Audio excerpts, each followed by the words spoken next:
If you're feeling unfulfilled by the end of this content, you're going to have some real access points to finding fulfillment in your life. And if you stick with it, you will absolutely find what you're looking for in terms of an internal experience of feeling fulfilled, connected, and inspired in your life in general. So back in the day in my life, I had a lot of things that I had really wanted. Like I had friendships, I was dating people at that time. Right now I'm a celibate monk, so it's a different phase. But at that time, I was really looking for relationships, but I was having good experiences around meeting people. I was in graduate school at the time. I lived in a beautiful place in Boulder, Colorado. I just had a lot going for me, but on a core level, I finally recognized that I was feeling really unfulfilled, even though I had a lot of these things going for me.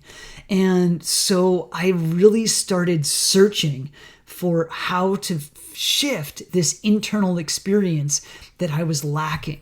And I putting together 3 of those things that will help you get to this point of having a wonderfully fulfilled life. Because right now I'm 46. I live in Florida, which I never thought I would do, but I have this fantastic life. I've got amazing friendships and community.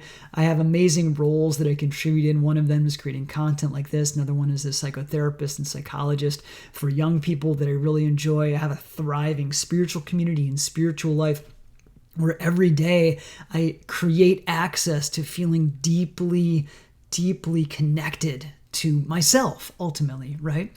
So here's what we want to do. Number 1, explore what you really want, right? Like just take some actions and decide what you really want. Oftentimes when people come to me and they're saying like they finally recognize that they're feeling really unfulfilled within themselves, I ask them, what do you want? And most of the time they can't tell me. Or they want many different things, which is great because we all actually have desires. Sometimes we don't allow ourselves the freedom to really look at what we want, what we like to do. And for me, at one point, early in my career as a psychologist, I didn't know what it was that I wanted. So I started to look at what I was doing. I was like, oh, I'm working with young people. Do I like that? I'm not sure. I've been doing it for 5 years, so there must be something about it that I really enjoy. And I started going to people that were guiding me, like men's workshops and therapists that would help me distinguish and find out what it was that I really liked to do and what I wanted. So look for yourself around what you really want and forget about how much money it makes you, because you can make money doing believe literally anything, as long as you're willing to kind of take it out on your own or with a team of people to offer to the world. I've seen plenty of examples of this everywhere in the world and for myself in my own way. So just look what it is that you really want and what you like to do. Even if listen, at this day and age of offering content on YouTube or Spotify, so many different ways to offer content, you could share what you like to do with anyone. And if you stick with it and develop yourself to a person that creates value for others, you can make an offering of it and you can make a living doing it if you want, right? I'm not all this to say is that you don't have to switch your career right now, but look at what it is that you really want to do and what you like to do and what you love to do. If you love spending time with your family, great, look at that, right? And explore more of what it is that you really want, because then you can start to create a life that surrounds what it is that you really enjoy doing. Now, you're going to have to get uncomfortable to feel fulfilled. That's part of the catch here, you could say, is that feeling fulfilled comes from spending some time outside of your comfort zone. And that'll look really different for each one of us. So the first thing is explore what you really want, what you like, what you love to do, and get ready to be uncomfortable with it, because fulfillment is a byproduct or a result of discomfort. Yeah? Okay, so number 2, look at how our beliefs, not necessarily our experiences, limit what we think we can enjoy about our lives. So if you find out these are some things that you really like to do or some things that you really love, maybe that's traveling, maybe that's cooking, maybe that's eating, maybe that's watching TV, whatever it is, and you discover that these are things that you genuinely enjoy, look at how oftentimes, if we're feeling unfulfilled, right on the heels of those desires come limiting beliefs that say you can't ...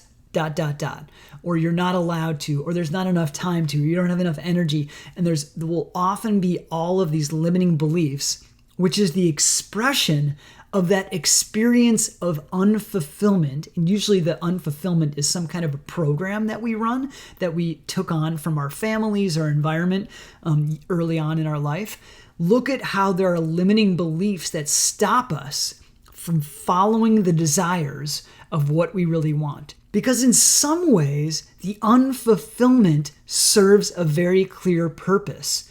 And ultimately, with any experience that is both unhelpful and sticks around, which seems kind of paradoxical, but when things are unhelpful inside of us and they stick around, it's because they're serving us on a subconscious level.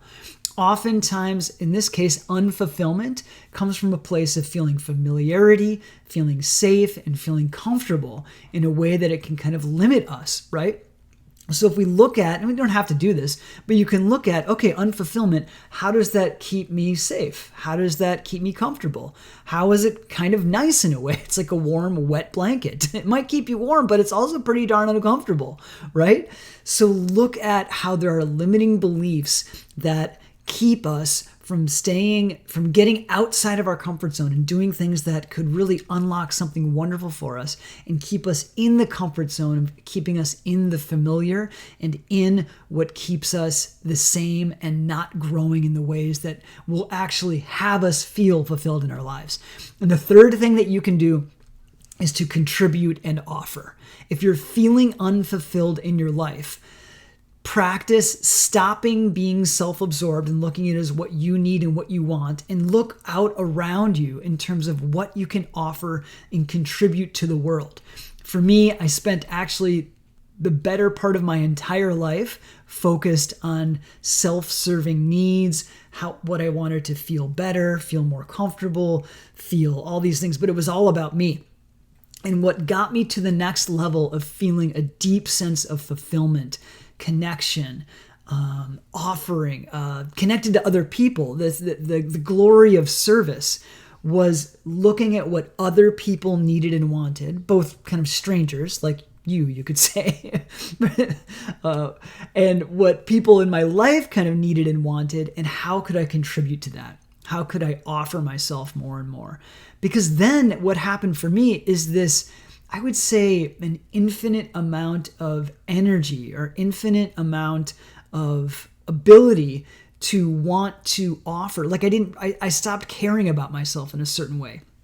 And I still now have this, even in this moment, this desire to just give and give and give.